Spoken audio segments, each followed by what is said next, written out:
Hello and welcome back વિદ્યાર્થી. હું છું ભંડેરી સર અને આપણે મળી રહ્યા છીએ પ્રકરણ 1 વાસ્તવિક સંખ્યા.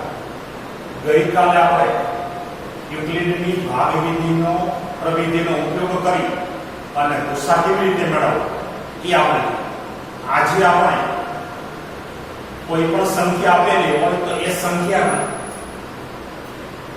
અવિભાજ્ય અવયવોના ગુણાકાર સ્વરૂપે એને કેવી રીતે દર્શાવવું એ આપણે જોઈશું. જે આપણા ગણિતના સ્વાધ્યાય 1.2 ની અંદર પહેલા દાખલા આપણે જોઈશું. જે પ્રાથમિકની અંદર અવિભાજ્ય અવયવ વિશે તમે ભણ્યું. અવિભાજ્ય અવયવ માનો કે 140 છે, તો 140 ના આપણે અવયવ પાડવાના. જે અવયવ બે પ્રકારના હોય, વિભાજ્ય અને અવિભાજ્ય અવયવ. તો આના અવિભાજ્ય અવયવ માનો કે 30 છે, તો 30 ના અવયવોની વાત કરીએ તો 30 ના અવયવોની અંદર 1 2 3 5 6 10 એવા વિભાજ્ય અવયવ અને અવિભાજ્ય અવયવ બને છે. તો આપણે માત્ર આની અંદર અવિભાજ્ય અવયવોના ગુણાકાર સ્વરૂપે આને દર્શાવવા. તો આના અવિભાજ્ય અવયવ તો આપણે જાણીએ છીએ કે અવિભાજ્ય અવયવ શરૂઆત કરીએ તો અવિભાજ્ય અવયવ 2 થી શરૂ થાય. સામાન્ય રીતે આપણે મોટા ભાગના વિદ્યાર્થી ભૂલ કરે છે કે જ્યાંની અંદર 1 2 3 4 5 6 તો મોટા ભાગના વિદ્યાર્થીઓ એકી સંખ્યાને અવિભાજ્ય સંખ્યા ગણે છે, એકી સંખ્યાને વિભાજ્ય સંખ્યા ગણે છે. આ રીતે ભૂલ કરે. ઉપરાંત આની અંદર જે આ 1 છે, આ 1 ને વિભાજ્ય અને અવિભાજ્ય બેમાંથી એકે સંખ્યામાં ગણવાની નથી. અવિભાજ્ય સંખ્યાની અંદર માત્ર એકી સંખ્યામાંથી જ અવિભાજ્ય સંખ્યા આવશે, એ પણ બધી સંખ્યા અમુક સંખ્યાઓ. માત્ર આની અંદર બે એક એવી સંખ્યા છે કે જે બેકી હોવા છતાં પણ અવિભાજ્ય સંખ્યા છે. અવિભાજ્ય સંખ્યાની અંદર સૌથી નાનામાં નાની અવિભાજ્ય સંખ્યા 2 અને ત્યારબાદ બે સિવાયની બાકીની બધી જ બેકી સંખ્યાઓ છે એ વિભાજ્ય સંખ્યાઓ. અવિભાજ્ય સંખ્યાની અંદર માત્ર 3 5 7 9 11 13 15 એમાંથી બધી સંખ્યા વિભાજ્ય નહીં આવે. એમાં અમુક સંખ્યાઓ. તો પ્રથમ અવિભાજ્ય સંખ્યાની અંદર 2 3 5 7 પછી 9 એકી સંખ્યા છે પણ વિભાજ્ય છે, ભાગ પાડી શકાય. ત્યારબાદ 11 13 17 19 23 આ બધી અવિભાજ્ય સંખ્યાઓ છે. તો આના આપણે અવયવો પાડવાના છે, અવિભાજ્ય અવયવોના સમૂહ. જે પ્રાથમિકની અંદર તમને કોઈ સંખ્યા આપેલી હોય તો તમે એના અવયવો આ રીતે પાડો. કે સૌથી પ્રથમ તો આ બેકી સંખ્યા હોય એટલે આની અંદર એકમનો અંક 0 2 4 6 8 હોય તો આ બેકી સંખ્યા, બેકી એટલે કેટલી સંખ્યા, તો એને 2 વડે ભાગી શકાય. તો જ્યાં સુધી આને 2 વડે ભાગી શકાય ત્યાં સુધી 2 વડે ભાગી ચાલવાના. જ્યાં તમે પ્રાથમિકની અંદર મળી ગયા છો તો 30 ને 2 વડે ભાગીએ એટલે 15. હવે આની અંદર અહીંયા એકમનો એકી છે, અયુગ્મ સંખ્યા. તો હવે આને આપણે કોઈ પણ બેકી સંખ્યા વડે 2 વડે ભાગશું. તો ત્યારબાદ અવિભાજ્ય સંખ્યા 2 પછી અવિભાજ્ય સંખ્યા 3. અત્યારે પહેલાની સંખ્યા છે 3 ના ઘડિયામાં 15 આપણે જાણીએ છીએ. પણ માનો કે જો મોટી સંખ્યા હોય તો એને 3 વડે ભાગી શકાય કે નહીં એ આપણે એના માટે તમારે પ્રાથમિકની અંદર ચાવીઓ આવતી. જો એ ચાવીઓ તમને યાદ હોય તો આ તમે સરળતાથી ભાગાકાર કરી શકો. માનો કે અહીંયા મોટી સંખ્યા હોય અને માનો કે એને 3 વડે જો ભાગી શકાતું તો તમે ભાગાકાર કરો 3 વડે, અને માનો કે એને ભાગી શકાતું હોય તો ભાગાકારનો જવાબ આપણો ઉપયોગી છે. પણ માનો કે જો એને 3 વડે ભાગી ન શકાય કે ભાગાકાર કરવા માટેનો તમારો ટાઈમ ત્યાં બગડે, તો એના માટે જો 3 ની ચાવી તમને આવડે, સામાન્ય રીતે આ બે સંખ્યા છે કે કોઈ પણ આંકડાની સંખ્યા 2 અંકની કે 3 અંકની સંખ્યા હોય એના અંકોનો સરવાળો કરવામાં આવે અને જો એ સરવાળો 3 ના ઘડિયામાં આવતો હોય તો એને આપણે 3 વડે ભાગી શકાય, તો મૌખિક ચકાસણી કરી શકાય. અને જો એનો સરવાળો 3 ના ઘડિયામાં ન આવતો તો એને આપણે 3 વડે ભાગવા પ્રયત્ન નહીં કરવો કે જેથી કરીને આપણો સમય બગડે નહીં. તો 15 તો આપણે ખબર છે કે 15 3 ના ઘડિયામાં એટલે કે 3 વડે ભાગી શકાય. તો 15 ને 3 વડે ભાગીએ એટલે 5 થાય. હવે 5 ને આપણે 5 વડે ભાગીએ 1 થાય. તો આપણે અવિભાજ્ય પછી આપણે એને આ બધા 2 3 5 આ એના અવિભાજ્ય અવયવ છે 30.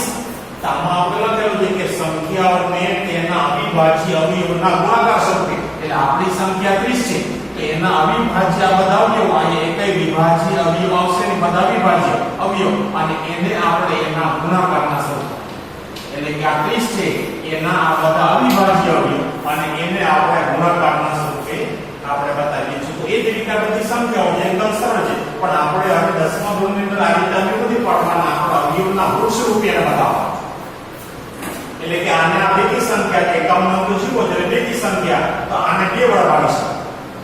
એટલે કે જે પહેલા ભાગી શકાય, જે આપણે માનો કે હમણાં આ રીતે જોયું કે 30 ને આપણે 2 વડે ભાગીએ તો અહીંયા આપણે 15 આવે. તો અહીંયા જે વડે ભાગ ચાલે 2 વડે ભાગ ચાલે છે તો 2 અહીંયા મૂકવાનો અને આપણે આ 140 ને 2 વડે ભાગીએ સામાન્ય રીતે 2 વડે ભાગીએ એટલે અડધા કરવાના એટલે 70. હજી અહીંયા એકાવન 0 એટલે કે બેકી યુગલ સંખ્યા છે, તો હજી આને આપણે 2 વડે ભાગીશું. તો આને 2 વડે ભાગીએ એટલે કે 35 ના 70 ના અડધા 35 થાય. હવે આનો 51 નો 5 આવે છે એકી સંખ્યા, એટલે હવે આપણે આને 2 વડે ભાગી શકાય. તો હવે આને કેટલા વડે ભાગીશું? સામાન્ય રીતે 2 પછી અવિભાજ્ય અવયવ 3 આવે.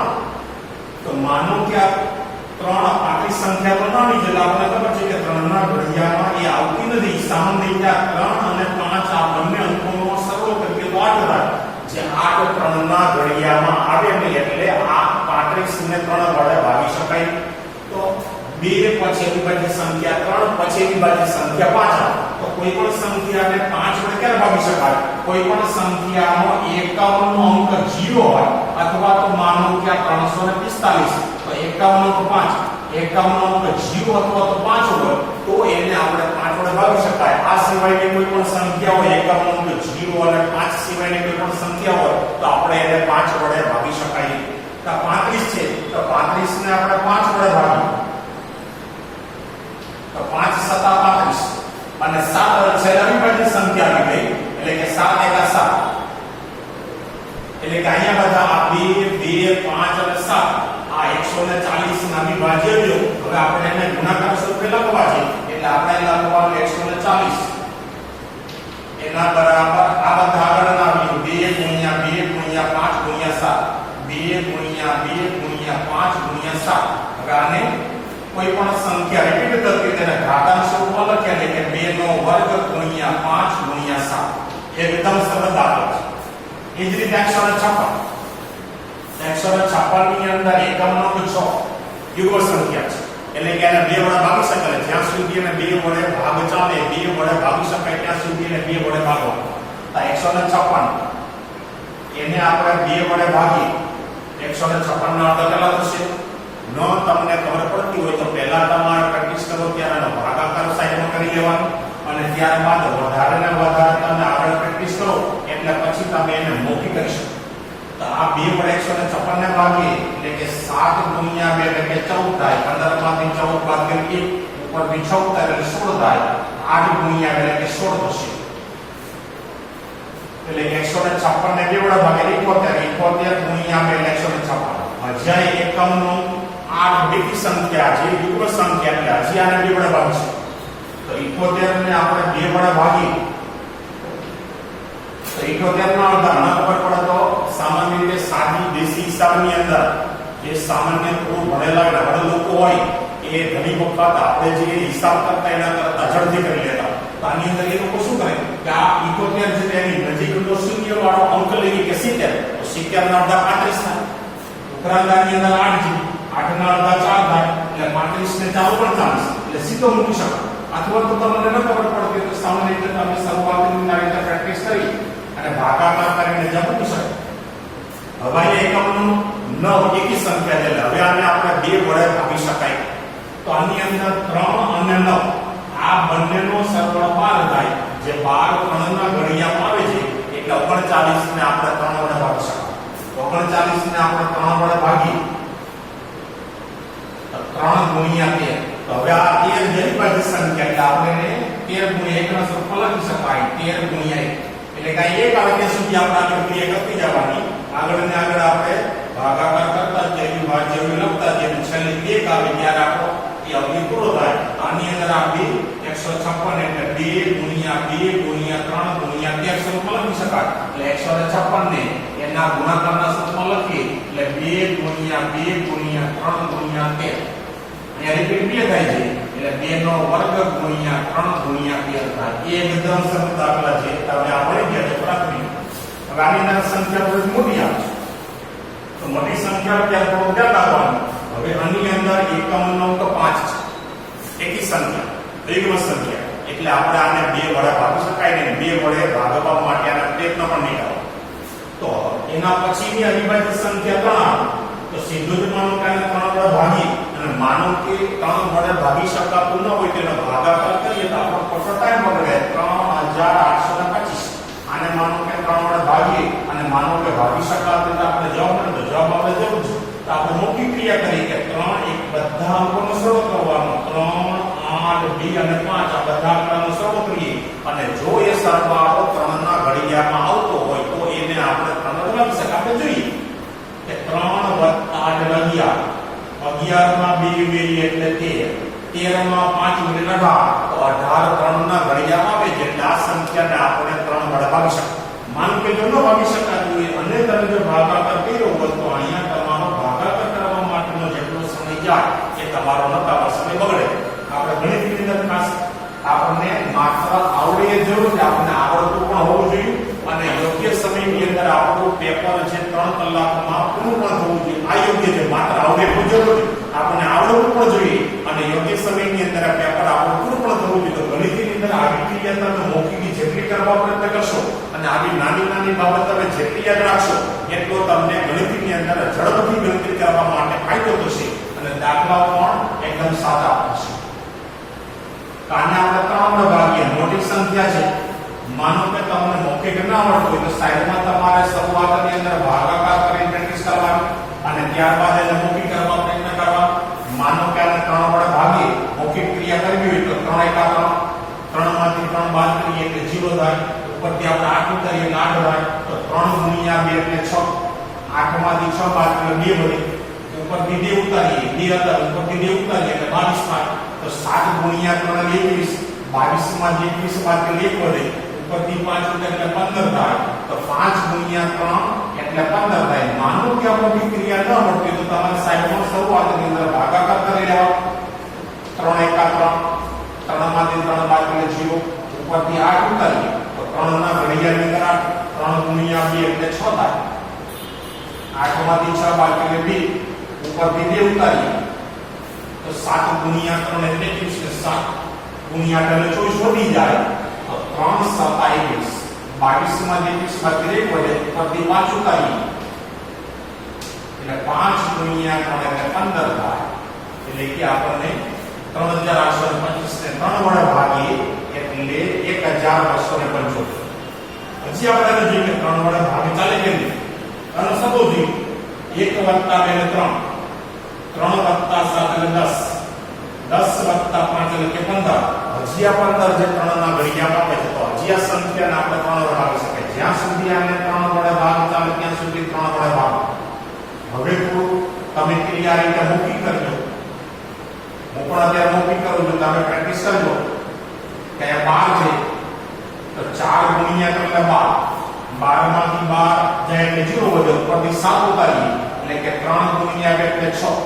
7 માંથી 6 બાદ કરીએ 1 વધે. ઉપરથી 5 ઉતારીએ એટલે 15 થાય.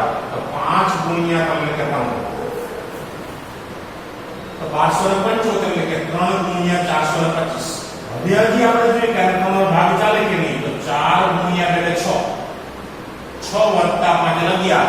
તો હવે 11 3 ના ઘડિયામાં આવે ને એટલે આ સંખ્યાને આપણે 3 વડે ભાગી શકાય નહીં. તો હવે આપણે કઈ સંખ્યા વડે ભાગવા? તો આપણે ખબર છે કે 3 પછી વિભાજ્ય સંખ્યા 5 આવે.